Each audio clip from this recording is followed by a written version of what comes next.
मनुष्य कितना भी गोरा क्यों ना हो, परंतु उसकी परछाई सदैव काली होती है। मैं श्रेष्ठ हूँ यह आत्मविश्वास है, लेकिन सिर्फ मैं ही श्रेष्ठ हूँ यह अहंकार है।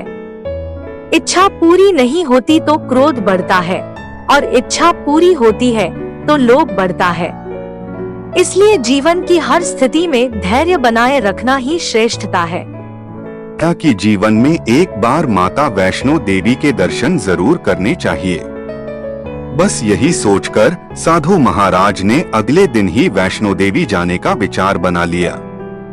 एक पोटली में कुछ खाने का सामान और कपड़े बांधे और चल दिए माँ वैष्णो देवी के दर्शन करने।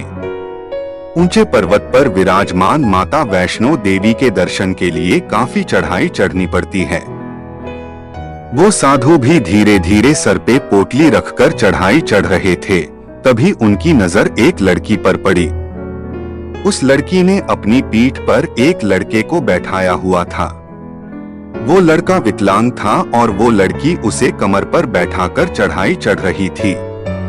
साधु को ये सब देखकर उस लड़की पर बड़ी दया आई और वो बोले, बेटी थोड़ी देर रुककर बैठ जा, तू थक गई होगी, तूने इतना बोझ उठा रखा है। वो लड़की बोली, बाबा जी बोझ तो आपने अपने सर पर उठा रखा है, ये तो मेरा भाई है। चलते चलते अचानक ही साधु के पांव ठिठक गए।